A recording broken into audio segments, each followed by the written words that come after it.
I'm James Bridges with Survival Edge Lights. The model that you're looking at here is the Nitecore P20, part of their Precise series. Now, as part of their Precise series, you're the P20, you're probably going, okay, great, I've maybe read a little bit about the P15 or the P16. And generally, as you go up in models, again, the P20 being higher than the P16, you might be going, hey, great, what can I expect? Hey, maybe it's a massive more lumens output, or maybe it's a bigger light, because generally as the models go up in size, you expect something to wow and amaze as far as particular performance aspects. In the case of the P20, I will say most of the unique aspects, most of the features of being the incrementally larger model size are in some of the unique features that offers. First and foremost, you may go, okay, hey, great, cut to the chase. What's the magic? What's the maximum lumens output? In this case, you certainly will not be disappointed. It's a pretty strong 800 lumens maximum output. But the P20 has much more to offer than just a very strong lumens output. Now, one of the first items that I noticed when I pulled out of the box, and I was pretty excited to review this one, is the size. It's just over 5 inches in size. In fact, it's 5.28 inches in size. And if you've compared like the P15 or the P16, it's actually smaller than those. With that difference in size, well, let's just say about a half an inch, a little more, smaller, it actually suits itself much more closer to an everyday carry. You can see it fits really easy in my hand. And this fits much easier into my pocket than the P16 or P15. But enough about those models. We're really talking about this particular one.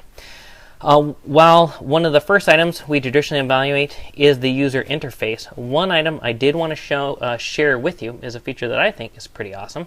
I'm going to loosen the light here just like I was putting in the battery for the first time. So I'm going to loosen up here at the head. I could have loosened it at the tail. So what I'm going to do here is I'm going to tighten it, and hopefully you'll be able to see it here on the video. I'm going to tighten it up just as if I was putting in the battery for the first time.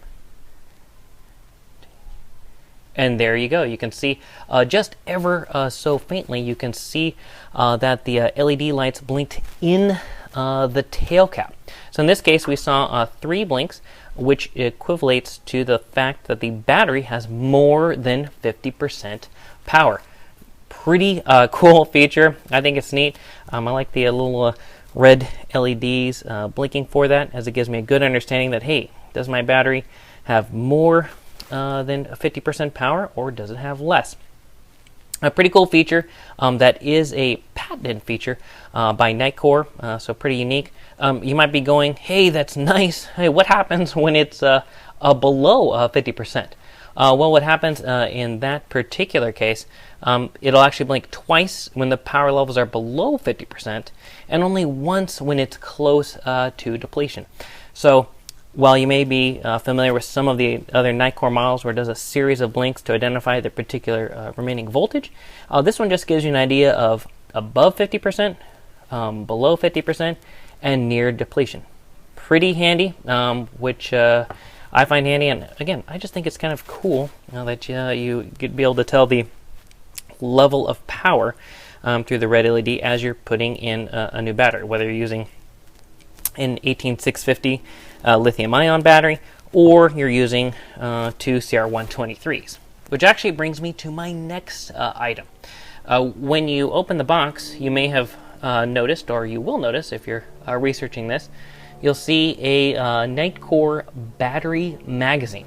Now, I actually didn't notice this when I first opened the light, because for most of the lights that Joe and I use personally, we generally use the 18650 lithium-ion.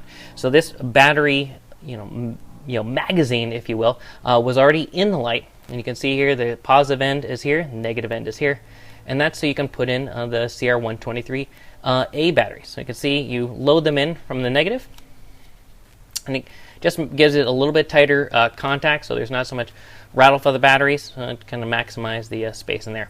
Neat addition. It's it was already in the tube when I opened the box. Neat little addition. The batteries aren't included, but I wanted to be able to share those with you so you could see, oh, okay, that's how it works, loading them in from the negative side. Again, right now in the light, I actually have just one 18650, the 2600 mAh lithium-ion battery.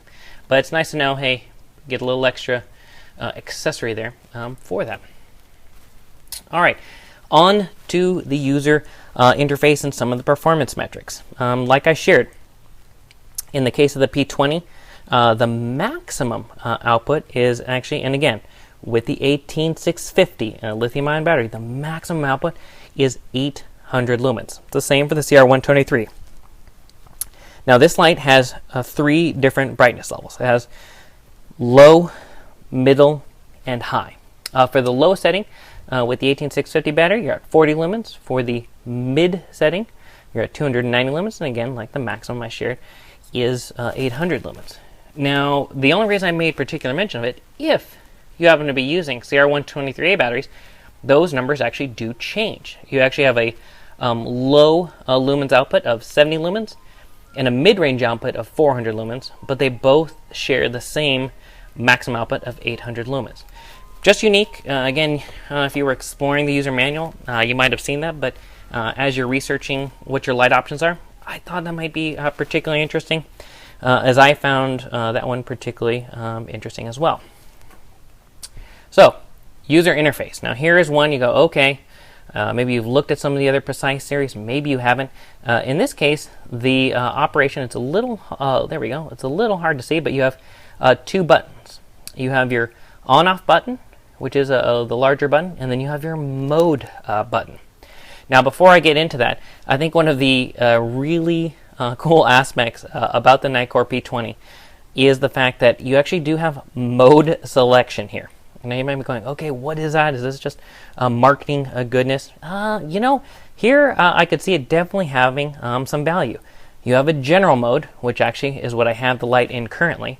You have a law enforcement mode, and you have a tactical mode. Now in the general mode, which is, by the way, it should be set that way for the first time use. This is the default, if you will, or the general. If I'm clicking the light, what happens here? It provides 3 brightness levels. It's a low, medium, and a turbo. So it's a pretty handy light. Oh, hold on there. I just didn't want to blind everybody. So in this case, I have the light in on position, and by cycling through, by pressing the mode button, which, by the way, it's neat. It's like riveted on here. It's this nice little metal button. Has a small contact point right there. So it's very easy to use with my thumb.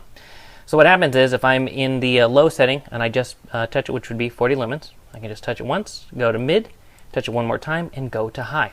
Pretty awesome. And then I can turn off the light. That's the basic operation of the light. Now, if I did have the light on and I held down mode, you'll see then I can go into strobe. If I turned it back on, you can see, hey, it remembers that I was in strobe. I can press the mode button one more time, and it goes out of that strobe feature. Okay, so you're going, okay, cool. I can, hey, on, off. I can cycle through the modes very easily, just holding it down a little. I can access to the strobe, or I can just clicking down, I can cycle through the different brightness levels. Which, by the way, I find that it's incredibly easy to use if you're holding it like so. Very easy to turn on and cycle through the modes. So I like that. I found it incredibly simple and easy to use user interface. Now, if you're going, okay, but you did mention that there's a tactical mode and a law enforcement mode. Yes, I did. Now, here's the unique aspect. You can select one of these modes. It's pretty straightforward, okay? With the flashlight off. Yes, with the flashlight off. If I loosen the head of the flashlight, here I'm just going to make a couple turns. If I loosen the head of the flashlight, loosen the bezel in this case, and I hold down the Strobe Ready, or in this case, hey, it's identified as mode. I hold down that button. And then what I'm going to do is I simultaneously tighten the bezel. So then it blinked one time. Now, what it does is it blinks to identify what the particular mode is in.